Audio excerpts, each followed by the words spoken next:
할렐루야. 예, 변함없이 하나님을 믿고 사랑하는 우리 별님 여러분, 오늘 이 자리에 잘 나오셨습니다. 예, 이 시간 여러분이 할 수 있는 수만 가지의 일 중에 최상의 선택은 천지의 창조주 하나님을 예배하는 자리에 나오신 겁니다. 그래서 저는 이 복되고 거룩한 주일 아침에 이렇게 주 앞에 나와 예배하는 여러분 모두에게 우리 하나님께서 평생을 멋쟁이 신자로 사시는 은혜 주시기를 원합니다. 그러면 이 시간 전우자우 성도들 보시면서 한번 격려할까요? 승리하고 오셨습니다. 한 번 더 하겠습니다. 환영합니다. 사랑합니다. 예, 4월의 마지막 주일에 하나님 말씀을 받는 우리 모두에게 하나님이 주시는 영광과 승리를 향해 멋지게 달려나가시는 성도들 다 되시기를 주님의 이름으로 축원합니다. 예. 지난주 우리는 죽음에서 승리한 부활의 소망과 아울러서 영광스러운 천국의 기업을 우리가 받았다는 사실을 기뻐하는 부활절을 지냈습니다. 그러면 최소한 한 주만이라도 영광 가운데 막 살고 우리가 막 세상에서 승리한 자처럼 살아야 되는데 지난 한 주간에 들려오는 소문은 사고가 났어요. 아파요. 회사가 어려워요. 내 자녀가 학교에 떨어졌어요. 이러저런 일들. 초상이 났어요. 이런 소식들이었습니다. 어저께 한 분이 저한테 문자를 보냈습니다. 목사님, 내가 어딜 갔다 왔는데 내가 예수를 믿는 게 왜 이러는지 모르겠습니다. 그러면서 장문의 문자를 보냈는데 거길 갔더니 포르쉐, 람보르기니 이런 차들이 있대요. 근데 나는 한 번도 살면서 그 뚜껑 없는 차를 타보지도 못하고 내가 이렇게 살면서 내가 한 번도 이런 뚜껑 없는 차를 타보지도 못하고 억울하다 이겁니다. 오세요. 만들어 드릴게요. 오늘 당장 뚜껑 없는 차를 만들어 드릴 테니까 오십시오. 너무 속상하다는 거예요. 몸은 아프고 서울 나갔다가 그냥 화병 걸려 죽는 줄 알았다는 거예요. 뚜껑 없는 차를 타면서 그분 그대로입니다. 싸가지 없는 것들이 뚜껑 없는 차에서 담배를 피우고 가는데 화가 난다는 거예요. 한참의 문자를 보냈습니다. 그러지 마세요. 어제 토요일날 전도를 나갔다 왔습니다. 성경은 복음 들고 산을 넘는 자들의 발길이 아름답다고 하셨습니다. 그러면 그렇게 전도를 나가면 오늘 3층 본당 우리가 300석인데요. 300석의 자리가 그냥 새로운 성도로 꽉 차야 되는데 그렇게 전도를 나가면 복음 들고 산을 발을 넘는 자들의 발길이 아름답다고 그렇게 말씀하셨으면 저 사무실도 그냥 꽉꽉 차가지고 그냥 그래야 되는데 오늘 사건 사고가 더 많아서 더 많은 성도들이 함께하지 못했습니다. 그것이 목사와 신자로 이 세상을 살아가면서 오는 고민이죠. 내 삶에 하나도 영광스러운 일이나 승리하는 것이 없어 보인다는 거예요. 내가 성도로 살고 직분자로 살아가는데 심지어 내 인생 편안한 거 다 버리고 즐거움 다 버리고 주를 위해서 헌신하고 희생하고 봉사하고 내 것 다 주님께 드리는데 왜 이렇게 사는 게 빡빡하지? 왜 이렇게 힘들지? 하는 겁니다. 그래서 이렇게 살아가야 된다는 거, 앞으로도 계속 이렇게 살아가야 되는 건가 하는 것에 오는 회의감, 절망, 때로는 막 분노 이런 것들을 직면하고 신자가 살아갑니다. 부활절을 지난 지 한 주도 안 돼서. 오늘 우리가 함께 읽은 말씀이 이런 질문에 답을 주고 있습니다. 우리의 영광, 우리의 승리에 관한 말씀이죠. 여러분, 오늘 우리가 읽으신 본문 요한복음 1장 1절은 위대한 선언으로 그 첫 말씀을 시작합니다. 태초에 말씀이 계시니라. 태초에 말씀이 계셨다. 근데 여기서 말하는 말씀은 사람의 입에서 나오는 말이 아니지요. 학자들이 연구하는 언어를 말하는 것이 아닙니다. 구체적으로 한 인물을 가리키지요. 성경은 이 말씀이 하나님과 함께 하셨다. 이 말씀이 하나님이시다. 이 말씀이 예수 그리스도다. 이 말씀이 세상 만물을 창조하실 때 창세기 1장 1절에서 창조하실 때 성부 하나님, 성자 하나님, 성령 하나님이 말미암아 세상이 지어졌고 이분이 바로 생명이고 이분이 바로 빛이다. 이렇게 계속 이 말씀은 예수시다. 설명합니다. 설명이라기보다는 선언이지요. 그런데 1절에서 한 그 선언이 우리가 마지막으로 읽은 본문 14절에서는 이렇게 끝납니다. 말씀이 육신이 되어 우리 가운데 거하심에 우리가 그의 영광을 보니 아버지의 독생자의 영광이요 은혜와 진리가 충만하다. 이렇게 끝납니다. 아멘입니까? 그런데 한번 잘 생각해 보세요. 이 말이 사실이냐는 거예요. 예수께서 우리 가운데 거하실 때 우리가 그의 영광을 봤다. 예수님이 우리 가운데 거하실 때 우리가 그의 영광을 봤다. 아버지 독생자의 영광을 봤다. 은혜와 진리가 충만했다. 이것이 사실이냐는 거예요. 현실적으로 볼 때 이 말은 사실이 아닌 것처럼 보입니다. 아버지의 독생자 영광이요. 예수님이 육신이 되어서 아기 모습의 구원자로 이 땅에 오셨을 때 모든 사람이 본 것은 하나님의 독생자의 영광이 아니었습니다. 거기에 주님이 우리 가운데 계시는 동안 육신의 몸을 입고 이 땅에 계시는 동안 그가 받으신 것은 영광이 아니었습니다. 심지어 그의 어머니 마리아와 형제들조차 복음을 전하는 예수님이 미쳤다고 정신병자 취급을 하며 예수님을 복음을 전하는 예수님을 데리러 왔습니다. 그리고 예수님을 놓고 신성모독을 한 사람이라고, 감히 자기가 하나님의 아들이라고 말한 사람이라고 저는 죽여야 된다며 그 당시 세상 모두가 예수님을 향해서 다 들고 일어났습니다. 그러면 은혜와 진리가 충만했다고요?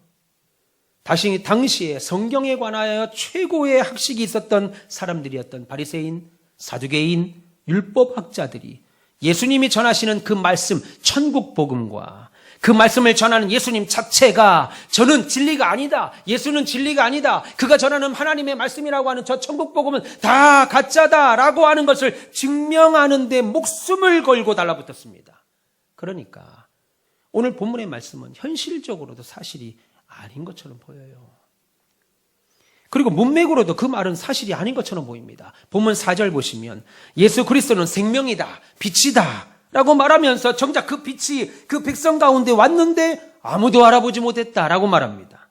그리고 심지어 본문 10절에는 예수님이 창조하신 이 세상이 자신들을 지으신 예수님을 알아보지 못했다라고까지 말합니다.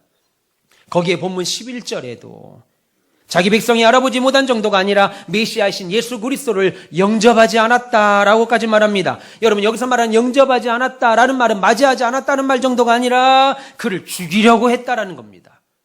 그러니까 그 당시 현실로 보나, 예수님이 살았던 현실로 보나, 성경의 문맥으로 보나 오늘 요한복음 1장 1절부터 14절까지의 말씀은 사실이 아닌 것처럼 보여요.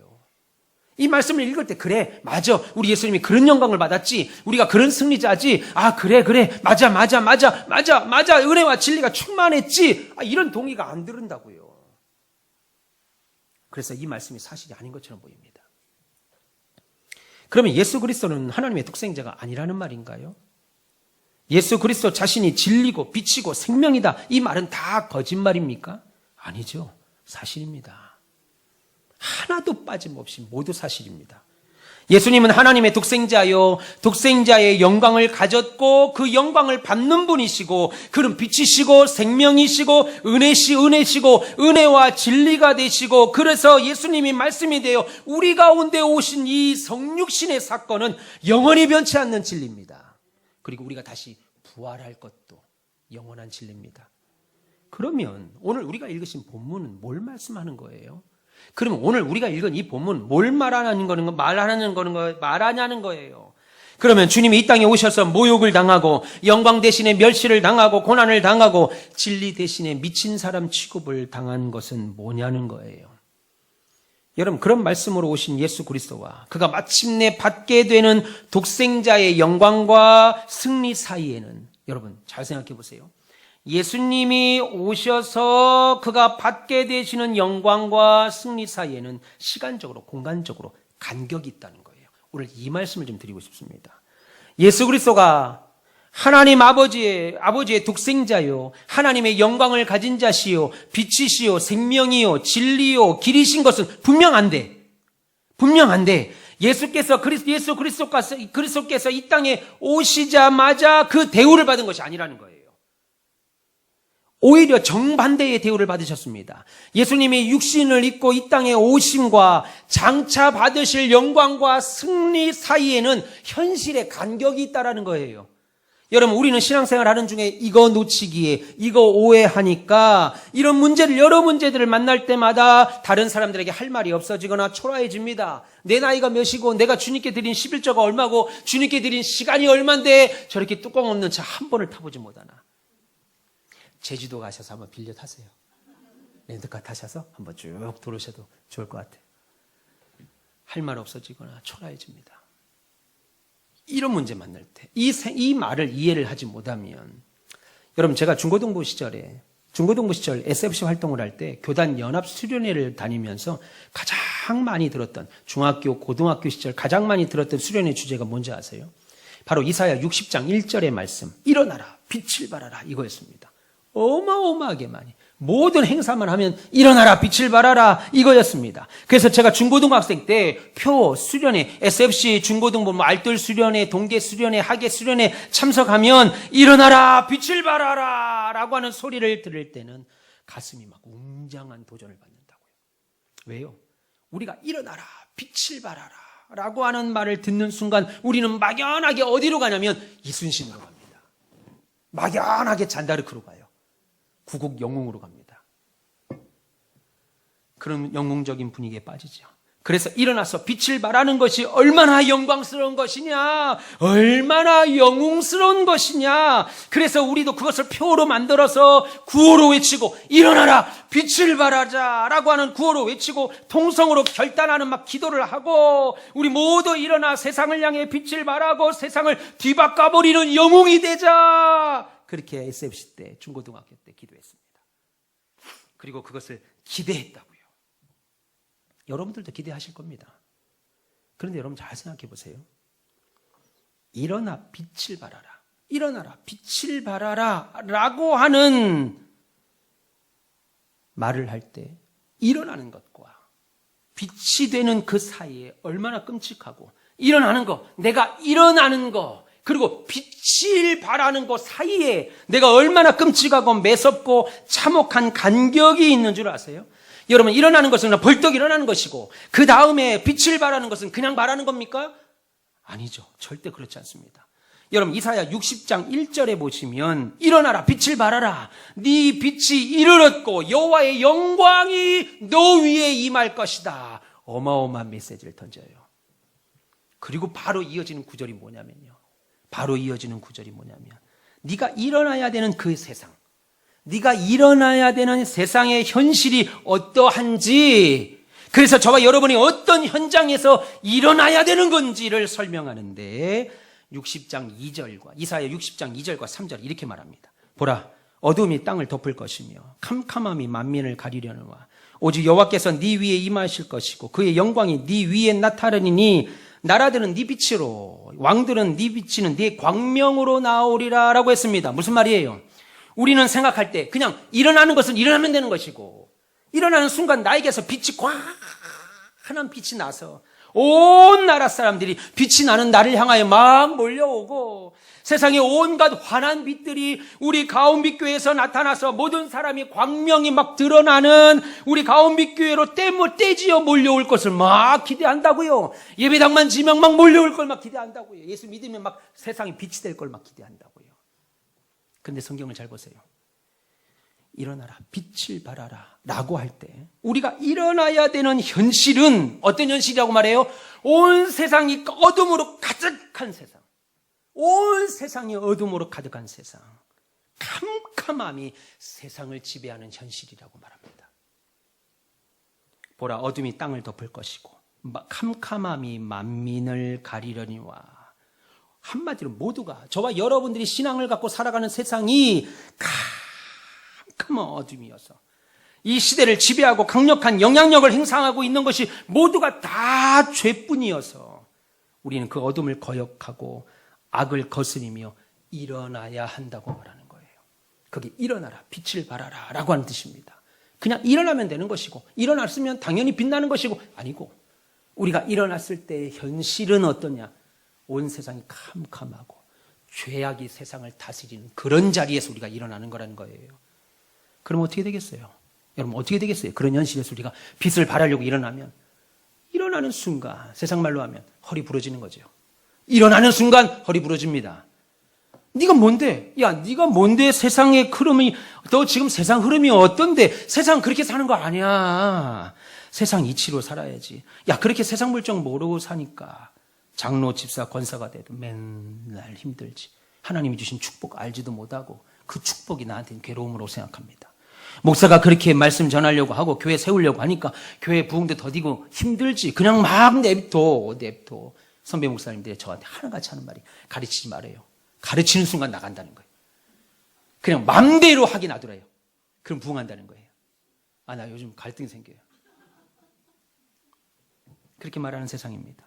그러니까 여러분, 일어나라, 빛을 발하라 라고 말할 때는 나는 이 어둠에서 일어났다가는 굶어 죽을 수도 있고, 일어나는 것 때문에 왕따 당할 수도 있고, 일어나는 것 때문에 죽을 수도 있다고 생각해야 됩니다.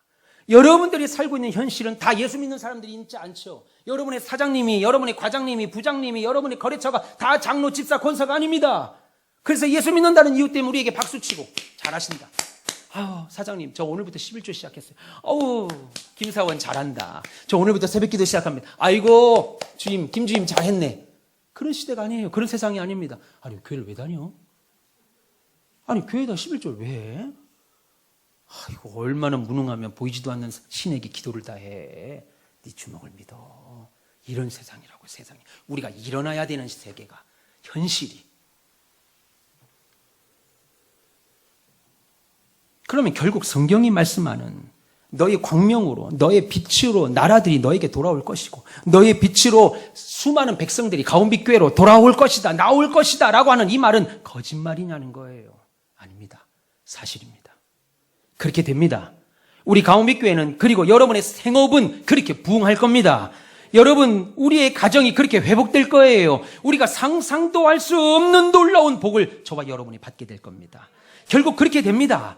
그런데 우리가 놓치는 것이 하나 있습니다. 그게 뭐냐면, 우리가 일어나면 즉각 그렇게 되는 것이 아니고, 우리가 말씀을 믿고 신앙으로 일어나는 것과 그들이 나의 빛을 보고 내게로 나오는 것과 그 일이 일어나는 그 사이에 우리의 허리가 부러지고 뺨을 맞고 쫓겨나는 일이 일어나는 현실에 우리가 살고 있다는 거예요. 우리가 일어나서 빛을 발해서 수많은 사람이 우리의 빛을 보고 돌아오는 그 시간의 간격이 있다고요. 그래서 그 간격 사이에 예수 믿는 것 때문에 고난을 받고 왕따를 당하고 예수 믿는 것 때문에 어려움을 당할 수 있다는 겁니다. 여러분, 성경 여러 곳에서 이런 말씀합니다. 여러분, 마태복음 7장을 보시면 반석 위에 집을 짓는 자는 지혜로운 자요, 모래 위에 집을 지은 자는 어리석은 사람이다. 그러니까 우리에게 반석 위에 집을 지으라고 말씀하십니다. 그런데 한번 생각해 보세요. 실제로 그럴까요? 세상에서 누가 더 지혜로운 자로 환영을 받고 영웅 대접을 받을까요? 여러분, 홍수가 나고 태풍이 불어서 모래 위에 지은 그 집이 다 무너져서 쓸려나가지 않는, 그 안이 쓸려나가기 직전까지는 모래 위에 집을 지은 사람이 훨씬 지혜로운 사람입니다. 왜요? 건축기간 보세요. 얼마나 단축시킵니까? 건축비 얼마나 절감했는데요. 여러분, 우리 교회는 예배당을 질 때 건축주가 시공사가 저보고, 목사님, 이렇게 알시골조 철근 콘크리트로 짓지 말고 요즘 다 그냥 빔 세워서 그냥 샌드위치 판넬 붙여서 하는 거 3개월이면 끝납니다. 그렇게 하시지요. 그때 우리 설계사가, 목사님 그렇게 지으면 안 됩니다. 제대로 지으시죠. 그래서 이 지역의 종교부지 건물 중에 우리만 RC 건물로 졌습니다. 철근 콘크리트로 졌어요. 그래서 1년이 걸렸습니다. 다른 교회들 3개월, 4개월, 2달 만에 지을 때 우리는 하루도 쉬지 않고 주일날 빼고 1년이 꼬박 걸렸어요. 준공 허가 받는 데까지. 사람들이 저보고, 목사님 언제 예배당 져요? 언제 끝나요? 매일 물어봅니다. 여러분, 건축기간이 얼마나 단축시키고 건축비를 얼마나 절감하는데요. 모래 위에 짓는 것이, 똑같은 집을 짓는데 생각해 보세요. 이 사람은, 모래 위에 집을 짓는 사람은 6개월 만에 멋진 집을 모래 위에 짓습니다. 그런데 어떤 사람은 똑같은 설계도로, 똑같은 건축 자재로 똑같은 집을 짓는데 모래 위에 집을 지은 사람은 다 짓고 지금 준공식도에서 떡까지 돌리고 다 끝났는데, 반석 위에 집을 짓는 사람은 똑같은 집을 짓는데 아직도 지금도 땅 파고 앉아 있어요. 그러면 여러분 뭐라고 하겠어요? 야, 저런 바보가 어딨냐?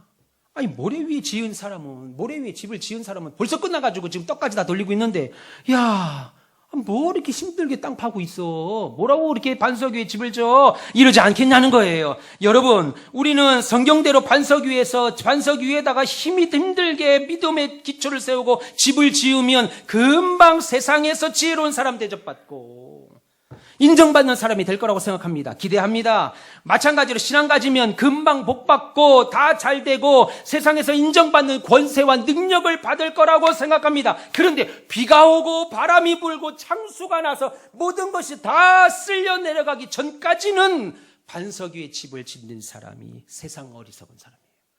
다 쓸려 나가야 반석 위에 집을 지은 사람이 지혜로운 사람이구나. 그제서야 한다고요. 그 전까지는 모래 위에 집을 지은 사람이 가장 지혜로운 사람처럼 보입니다. 여러분, 예수님이 재림하셔서 잘잘못을 다 정리하기 전까지는 수단과 방법 가리지 않고 멋지게 살고 부자로 살고 뚜껑 없는 차 좀 타고, 그게 좋은가 봐. 뚜껑 없는 차가 나이 드셔도 그게 좋은가 봐요. 여러분 한번 사십시오. 한 분이라도 저도 한번 태워주세요. 그 뚜껑 없는 차. 뚜껑이 있어야 좀 안정감이 있지 않나?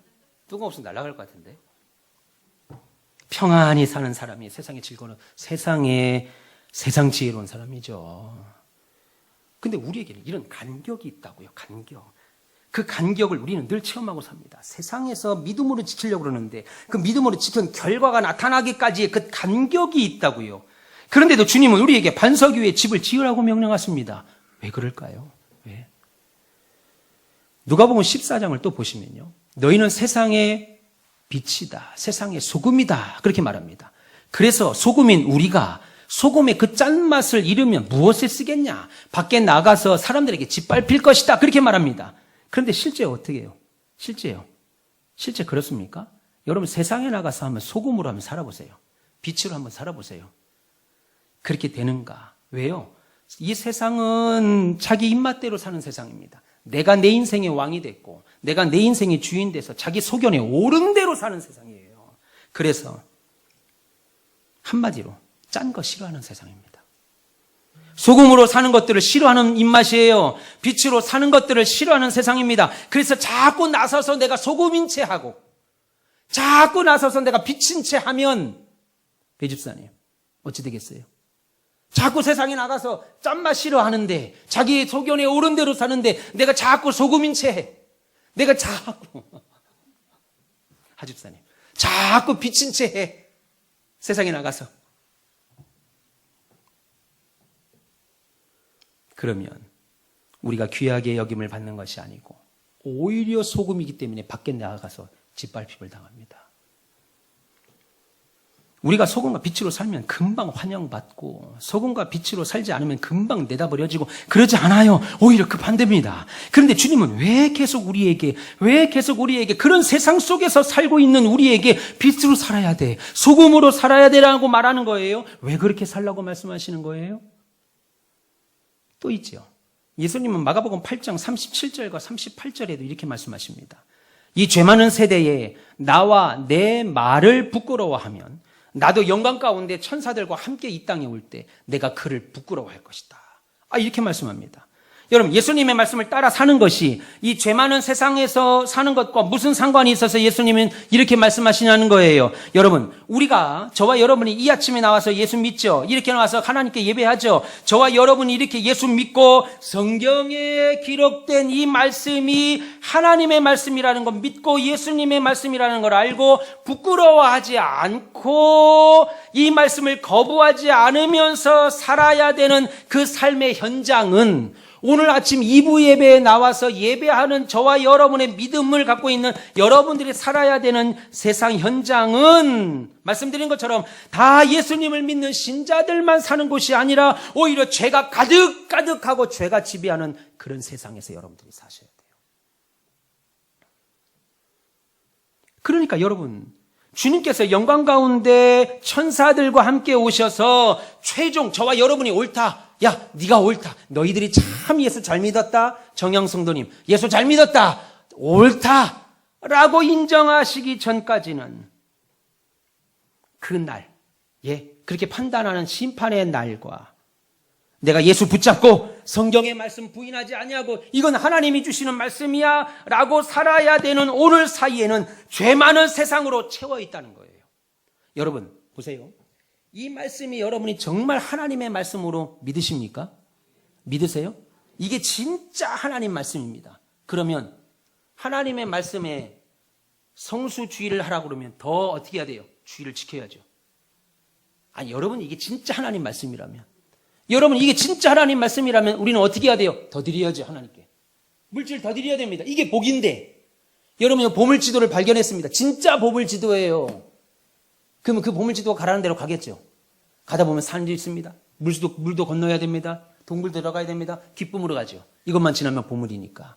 여러분들이 이 말이 하나님의 말씀을 믿는다면 물질 앞에 인색해지지 않아요. 주일 성수 앞에 어려워지지 않습니다. 하나님 앞에 번신 봉사가 어려워지지 않아요. 이 말씀이 하나님의 말씀이고 이 말씀의 결과에 따라서 내 인생이 달라진다고 확실히 믿는다면.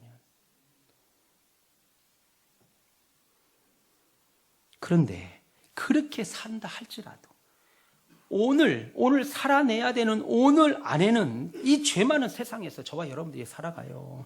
그래서 저와 여러분들은 어쩔 수 없이 죄 많은 세상에서 살아갑니다. 그래서 세상 모든 죄를 다 보고 살아야 돼요. 그런데 죄 많은 세상 가운데서 감사하게도 예수님 오늘 붙잡고 나오셨죠. 예수님 말씀 부인하지 않죠. 그리고 그 예수님 말씀대로 내가 살려고 하니까 오히려 왕따를 당합니다. 직장에서. 제가 오늘 수요예배를 가야 돼서 야근을 못할 것 같아요. 제가 오늘 주일날 예배를 꼭 드려야 되는 대표 기도인데요. 그래서 제가 이번 출장은 못 갈 것 같아요.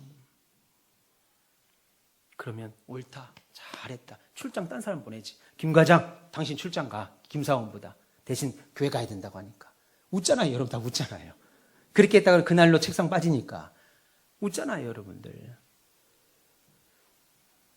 세상 사람, 이 세상 사람은 아닌 취급을 받습니다. 그래서 때로는 서러워야 되고 양보해야 되고 억울해야 됩니다. 여우도 굴이 있고 새도 거처가 있다고 하는데 말씀대로 살려고 하고 교회 목회하려고 이렇게 사는 나는 왜 내 이름으로 된 아파트 한 채가 없지? 이게 뭐지? 하는 회의에 빠집니다. 왜요? 우리의 현실을 우상 숭배와 온갖 죄가 지배하고 있으니까 우리의 현실이 이것을 거스르며 살기가 힘들고 어려워요. 그래서 어떻게 됩니까? 죄 많은 세상에서 살아남는 방편은 결국 세상 편이 되는 거죠.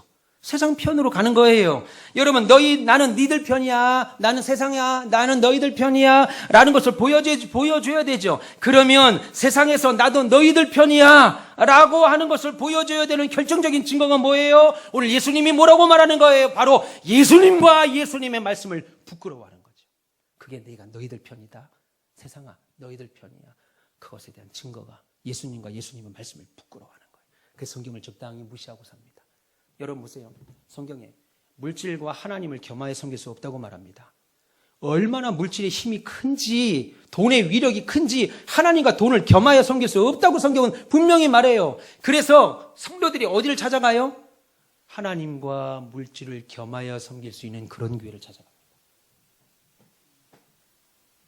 성경은 할 수 없다고 말하는데 물질을 택할 건 물질로 가게 되어 있고 하나님을 택하면 물질을 멀어지게 되어 있는데 요거 두 개를 같이 겸하여 섬길 수 있는 그런 교회 찾아가요. 그러니 저같이 이렇게 설교하면 그 다음 주 교회 안 나오는 거예요. 부담스럽다 이겁니다. 그러니까 그렇게 살기 싫다는 거죠. 그래서 난 여러분들 너무 감사해요. 진짜 여러분들 천사와 같은 분들이야. 너무 감사해. 내 설교를 듣고 앉아 계시는 분을 보면 너무 감사합니다. 나 머리를 조아릴까? 너무 감사합니다.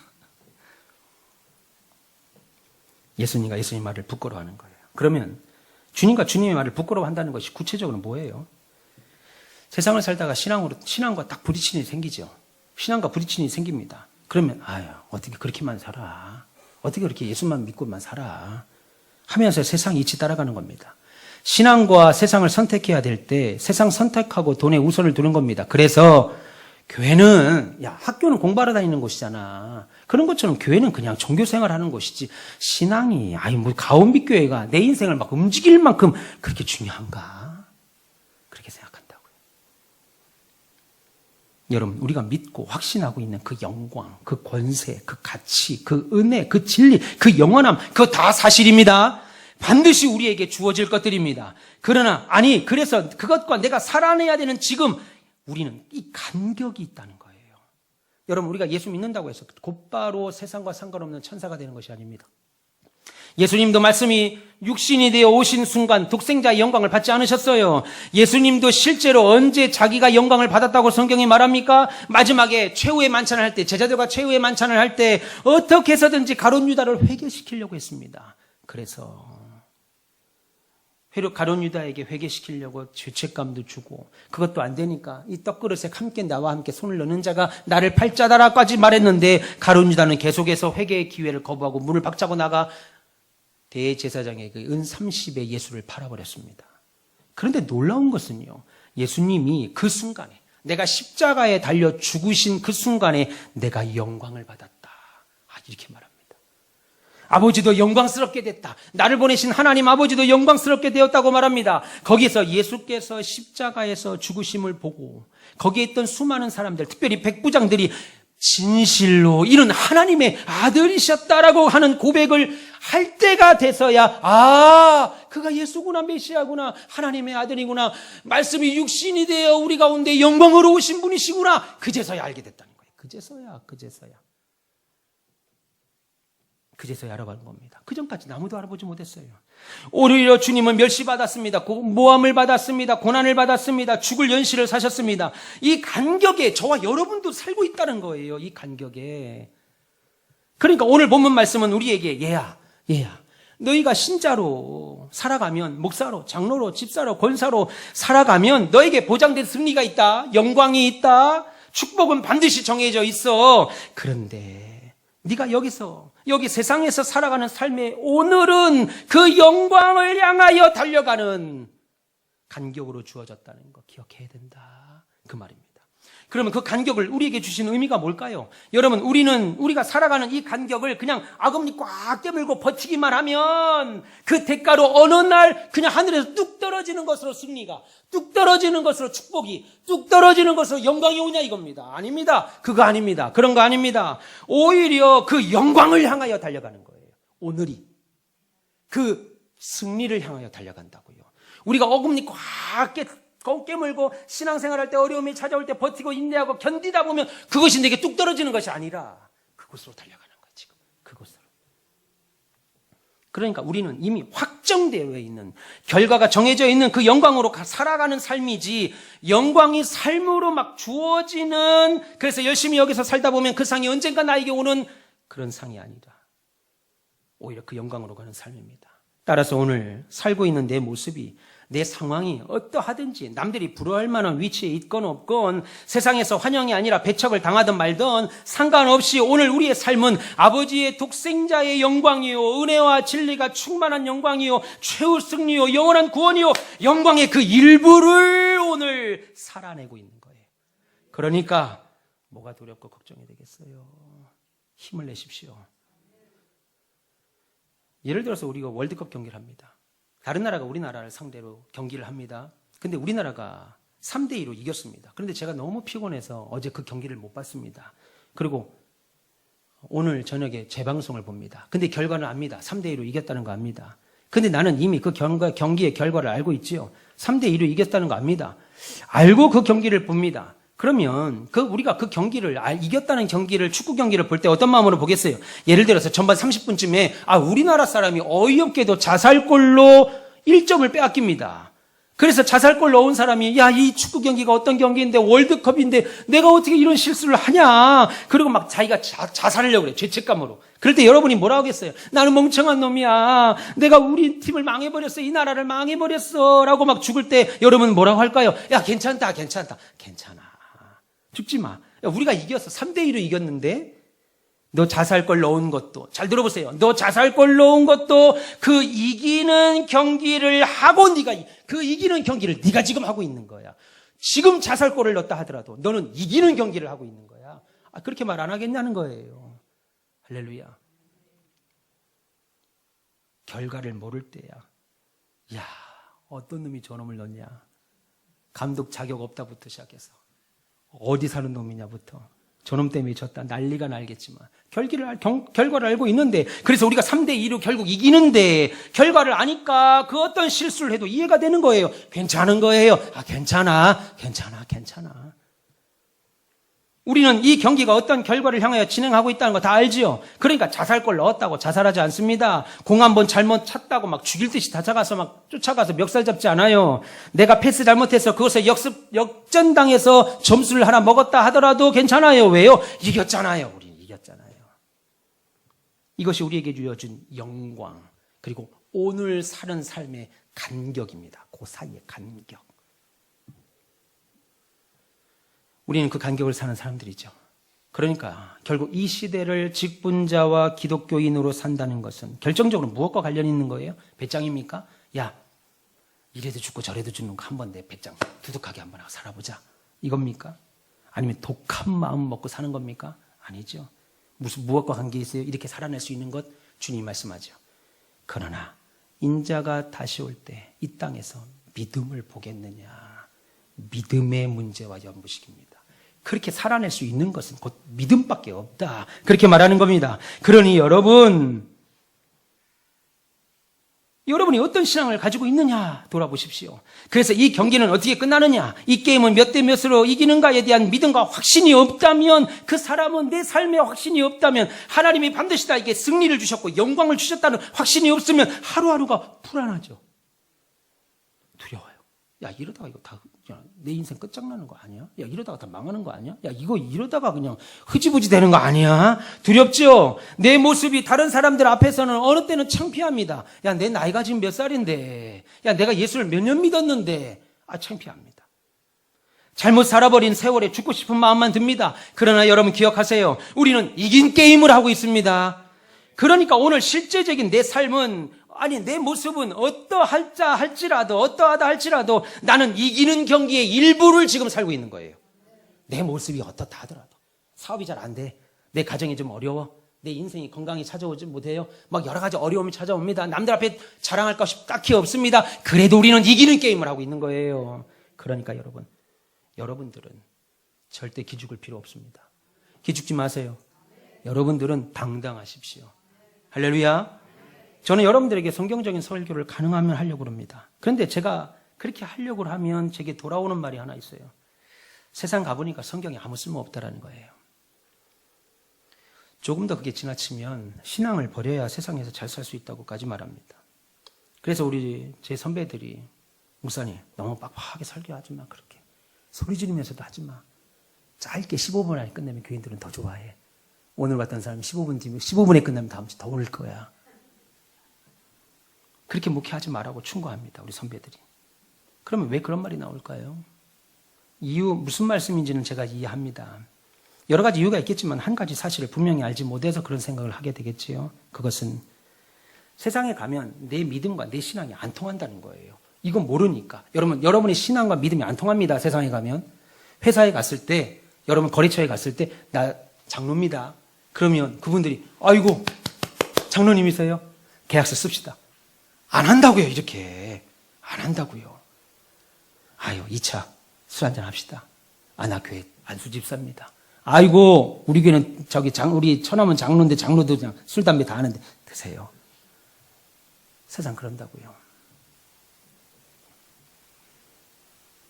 세상에서 우리의 믿음과 신앙이 안 통한다는 사실을 모르니까. 그래서 제가 여러분에게 자주 말씀드리잖아요. 제가 여러분들에게 전하는 하나님 말씀이나 가르치는 성경은 이대로만 세상에 살면 잘 됩니다. 사업 대박입니다. 인생 로또입니다. 이대로만 하면 문제 없습니다. 성공합니다. 이대로만 하면 문제 술술술 풀립니다. 그래서 전하는 것이 아니라고 제가 말씀드렸습니다. 이것이 우리의 상황과 상관없이 옳기에 전하는 거예요. 결국 그 하나님 말씀대로 세상의 역사도 인간도 우리의 모든 운명도 하나님이 원하시는 방향으로 끌고 갈 것이기에 옳은 대로 가야 되겠지요.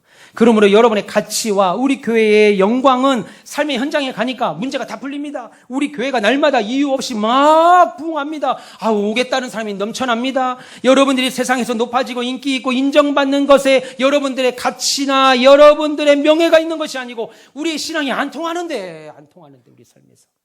인정받는 것에 여러분들의 가치가 안 먹히는데, 세상에서 우리의 신앙이 안 먹히는데, 거부받는데, 이것이 하나님 앞에 옳기에 신앙이 안 통하는, 그냥 안 통하는 대로, 신앙이 안 먹히면 그냥 안 먹히는 대로, 신앙이 거부받으면 거부받는 대로 여전히 주님과 주의 말씀을 부끄러워하지 아니하며 살아가는 거기에 우리의 영광과 승리가 있다 이겁니다. 할렐루야. 저도 전하면서 부담스러워요. 여러분들 아멘 하면서도 부담스럽죠. 저걸 아멘 하면 나한테도 저런 삶이 오면 어떡하나. 부담스럽죠. 나도 전하면서 부담스러워요. 잘 됩니다. 우리는 다 잘 됩니다. 그냥 잘 됩니다. 이유 없어요. 그냥 잘 됩니다. 그냥 잘 됩니다. 그냥 잘 됩니다. 좋죠. 이거 벌써부터 웃잖아요. 우리도 뚜껑 없는 차 탑니다. 다 탑니다. 다 탑니다. 이렇게 15분 하면 좋아요. 그럼 다음 주에 더 많이 올 거예요. 우리 교회. 나는 그게 안 되더라고요. 정말. 어떻게 하면 좋아. 나 미치겠어요. 그게 안 돼. 그게 안 돼요.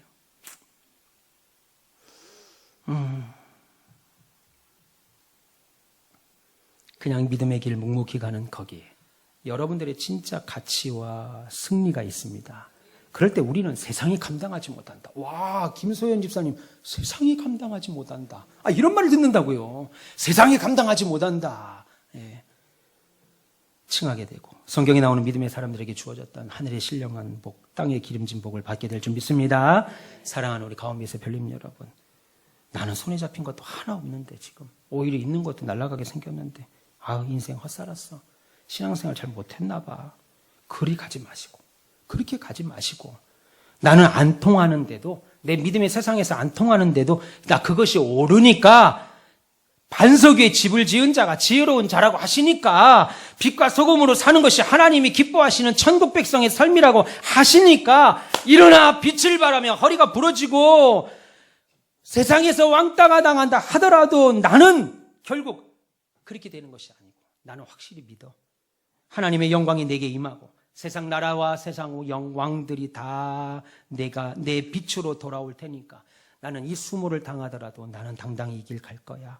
그렇게 생각하시면서 승리와 영광을 아는 사람답게 당당하게 사시길 축원합니다. 결과가 이겼는데 지금 지는 추세가 있잖아요. 3대2로 이겼습니다. 근데 2번 정도 골을 넣을 때는 막 분위기가 다운되잖아요. 그렇다고 해서 뭐가 창피하고 두렵겠습니까? 여러분, 목회도 하나님이 하시는 거예요. 제가 못해요. 제가 뭐라고 여러분 마음을 다 맞출 수가 있겠어요? 못 맞춥니다. 하나님이 하셔야 돼요. 여러분, 때로는 저 꼴 보고 싫을 때도 있죠? 배집사님 있어요?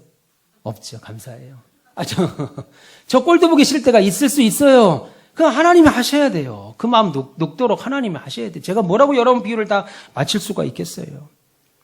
우리가 지금 이기고 있는데 창피하지 마시고 기죽지 마세요. 오히려 인자가 올 때 이 세상에서 믿음을 보겠느냐라고 말씀하신 주님 말씀 기억하면서 우리의 영광과 내가 가질 영광과 승리와 내 삶은 그것이 내가 살아가는 삶에는 간격이 있다고 이해하시고 기억하시고 그 영광과 승리의 일부로 나는 지금 이렇게 살고 있고 결국 그 영광과 승리의 자리로 나는 갈 것이다. 승리자의 당당함으로 사십시오. 그것이 우리 영광이고 승리입니다. 이 길 끝에 예수께서 계시다고 믿고 가세요. 그러면 결국 우리가 원하는 대로 될 것입니다. 이런 놀라운 축복의 결과들이 영광과 승리의 진보가 나그네 삶을 사는 저와 여러분 모두에게 있으시기를 주님의 이름으로 축원합니다.